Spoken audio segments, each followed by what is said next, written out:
Hello friends, welcome to school. હવે પાછું માર્કેટમાં એક આઈપીઓ આવ્યું છે અને એક કંપનીની વાત કરીએ તો એ કંપનીનું નામ છે ઇન્ડોફાર્મ ઇક્વિપમેન્ટ લિમિટેડ। હવે એ આઈપીઓની વાત કરીએ તો આપણે એ વિડીયોની અંદર એ જ જોવાનું છે કે જે બેઝિક ડિટેલ હોય કોઈ પણ આઈપીઓની, તો આ આઈપીઓની આપણે બેઝિક ડિટેલ જોઈશું। સાથે સાથે ડિસ્કસ કરીશું કે આ કંપની કામ શું કરે છે, કંપનીનો બિઝનેસ શું છે, કંપનીના ફિનાન્શિયલ શું કહે છે, અને સૌથી છેલ્લે આપણે ડિસ્કસ કરીશું કે જે જીએમપી છે, ગ્રે માર્કેટ પ્રીમિયમ, એ અત્યારે કેટલું ચાલી રહ્યું છે। એટલે કે જે લોકોને લિસ્ટિંગ ગેર માટે એપ્લાય કરવું હોય તો એના માટે જે જીએમપી છે એ વધારે ઇમ્પોર્ટન્ટ થઈ જાય છે। તો જીએમપી અત્યારે કેટલું ચાલી રહ્યું છે એ આપણે જોઈશું। હવે આ વિડીયો સ્ટાર્ટ કરી લઈએ, પર એના પહેલાં એક ડિસ્ક્લેમર છે કે કોઈ પણ જાતનું રિકમેન્ડેશન કે ટિપ્સ નથી કે આ આઈપીઓની અંદર તમે એપ્લાય કરો।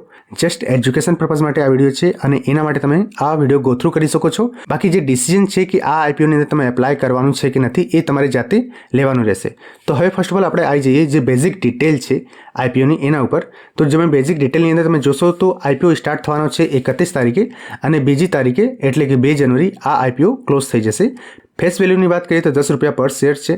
પ્રાઇસ બેન્ડની વાત કરીએ તો 204 થી લઈને 215 સુધી પ્રાઇસ બેન્ડ રાખવામાં આવ્યું છે અને 215 છે એ કટ ઓફ પ્રાઇસ છે। જો તમારે આ આઈપીઓની અંદર એપ્લાય કરવું હોય તો જે 215ની કટ ઓફ પ્રાઇસ છે એના ઉપર તમે એપ્લાય કરજો।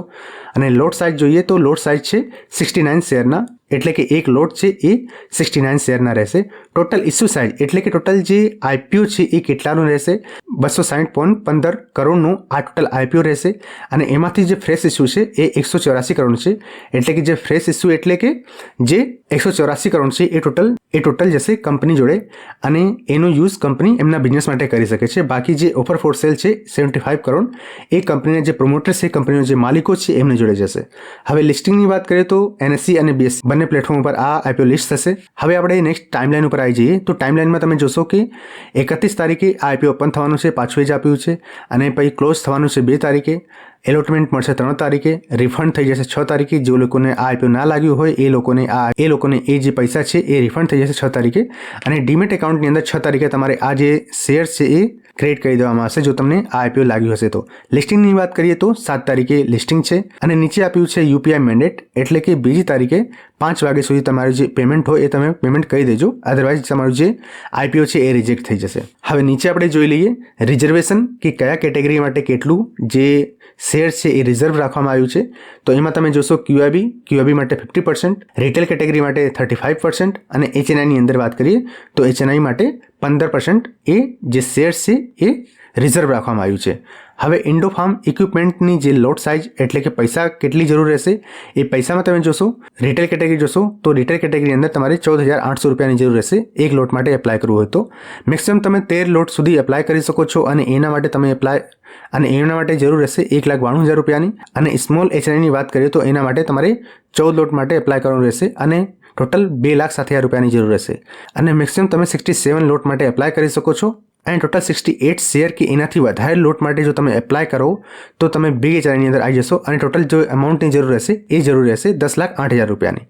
અને નીચે આપણે જોઈ લઈએ જે પ્રોમોટર્સની હોલ્ડિંગ, તો અત્યારે જે પ્રોમોટર્સની હોલ્ડિંગ છે એ 93.45% છે અને જ્યારે આ શેર કે આ કંપની માર્કેટમાં લિસ્ટ થઈ જશે ત્યારે જે પ્રોમોટર્સની હોલ્ડિંગ છે એ 69.44% થઈ જશે। સો ફ્રેન્ડ્સ, હવે આપણે આવી ગયા છીએ જે સૌથી ઇમ્પોર્ટન્ટ અને સૌથી અગત્યની વસ્તુ હોય છે કોઈ પણ કંપની માટે, એ છે કંપનીનો બિઝનેસ। તો હવે આપણે અહીંયા જોઈ લઈએ કે કંપની કામ શું કરે છે, કંપની બિઝનેસ શું કરે છે। તો સૌથી પહેલાં તમે જો અહીંયા જોશો તો અહીંયા આપ્યું છે કે 1994ની અંદર કંપની એસ્ટેબ્લિશ કરવામાં આવી હતી અને જે કંપની છે ઇન્ડોફાર્મ ઇક્વિપમેન્ટ લિમિટેડ એ કંપની કામ શું કરે છે એટલે કે મેન્યુફેક્ચર શું કરે છે। તો તમે જોશો તો અહીંયા ટ્રેક્ટર અને pick and carry crane and other harvesting equipment, એટલે કે મેઇનલી કંપની ટ્રેક્ટર બનાવે છે, ક્રેન બનાવે છે અને સાથે સાથે જે હાર્વેસ્ટિંગના ઇક્વિપમેન્ટ આવે એ ઇક્વિપમેન્ટ કંપની મેન્યુફેક્ચર કરે છે। હવે તમે નીચે અહીંયા જોશો તો કંપની લખ્યું છે કે the company operate 2 brands Indofarm and Indopower, એટલે કે કંપનીના 2 બ્રાન્ડ છે એની અંદર ઇન્ડોફાર્મ અને ઇન્ડોપાવર, એ જે 2 બ્રાન્ડ છે એનાથી કંપની જેમના મેન્યુફેક્ચરિંગ પ્રોડક્ટ છે એ કંપની માર્કેટમાં લોન્ચ કરે છે। અને સાથે સાથે અહીંયા તમે જોશો તો they export their product to country like Syria, Nepal, Sudan, Bangladesh અને મ્યાનમાર, એટલે કે આ જે કંપનીએ નામ આપ્યું છે ત્યાં કંપની એમના જે પ્રોડક્ટ છે એ એક્સપોર્ટ પર કરે છે। હવે નીચે તમે અહીંયા જોશો તો કંપની લખ્યું છે the company manufactures tractors range 16 horse powers to 110 horse power, એટલે કે જે કંપની મેન્યુફેક્ચર કરે છે ટ્રેક્ટર એની અંદર એમનું રેન્જ હોય છે 16 હોર્સ પાવરથી લઈને 110 હોર્સ પાવર સુધી કંપની ટ્રેક્ટર મેન્યુફેક્ચર કરે છે।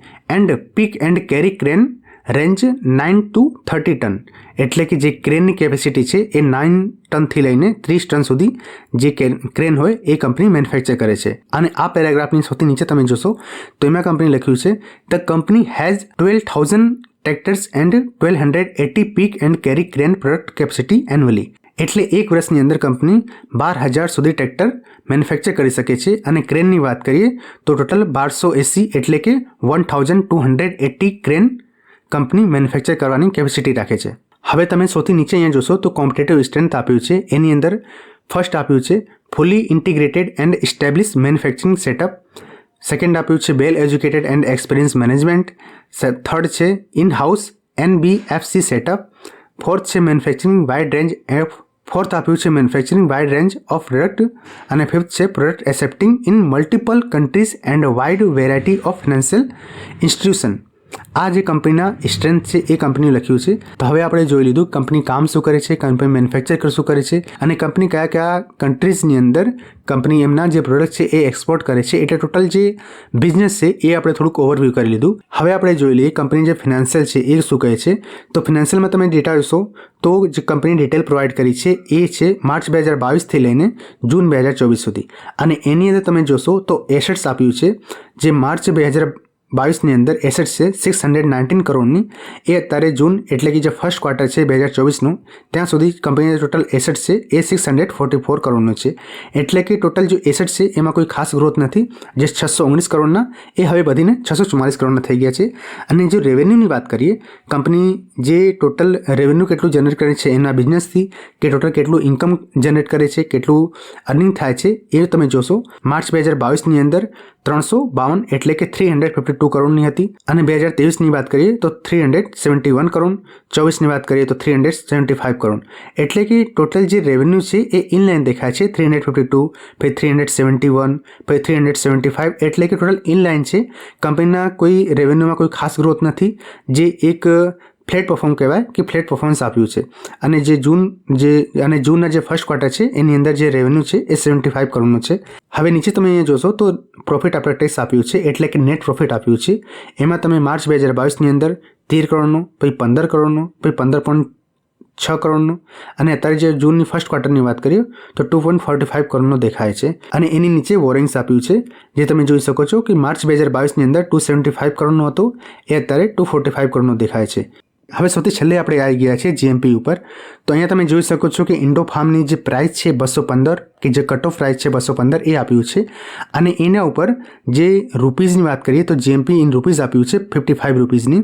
અને જે 270 રૂપિયા છે એ જે છે પોસિબિલિટી છે કે કંપની જો 270 રૂપિયા ઉપર લિસ્ટ થઈ શકે છે. જો કંપની જે માર્કેટની જે સિચ્યુએશન છે જો આ બની રહે તો એવી પોસિબિલિટી છે કે 270 રૂપિયા કંપની માર્કેટમાં લિસ્ટ થઈ શકે છે. અને એ પ્રમાણે જો તમે GMP ઇન પર્સન્ટેજ જોશો તો એ આપ્યું છે 25.58%. એટલે કે પોસિબિલિટી છે કે તમને જો આ IPO લાગે તો પોસિબિલિટી છે કે 25.58% તમે પ્રોફિટ થઈ શકે છે. તો હવે આપણે GMPની વાત કરી લીધી કે હવે જે GMP છે એ 25.58% ચાલે છે. હવે જે GMP છે એ કોઈ ફિક્સ નથી કે 25.58% છે એ કોઈ ફિક્સ નથી. એ તમે ધ્યાન રાખજો. એ GMP ચેન્જ થતું રહે છે. તો જ્યારે તમે એપ્લાય કરો આ IPOની અંદર તો તમે એ વસ્તુ ધ્યાન રાખજો કે આ GMP અત્યારે કેટલું ચાલી રહ્યું છે. તો હવે આપણે જે ઇન્ડોફાર્મ ઇક્વિપમેન્ટ લિમિટેડનો જે IPO છે એના રિગાર્ડિંગ બધી વસ્તુ આપણે જોઈ લીધી. જે કંપનીના જે બેઝિક ડિટેલ છે, જે IPOની બેઝિક ડિટેલ છે એ આપણે જોયા. કંપનીના બિઝનેસ શું છે, કંપનીના ફિનાન્શિયલ શું છે અને સૌથી છેલ્લે આપણે જોયું જે GMP અત્યારે ચાલુ છે એ. તો હવે આ IPOની રિગાર્ડિંગ તમારે જો કોઈ ક્વેશ્ચન હોય તો તમે નીચે કમેન્ટ બોક્સના કમેન્ટ સેક્શનની અંદર તમે કમેન્ટ કરી શકો છો. બાકી મળીએ કોઈ નેક્સ્ટ વિડીયોમાં. ત્યાર સુધી take care and God bless you all.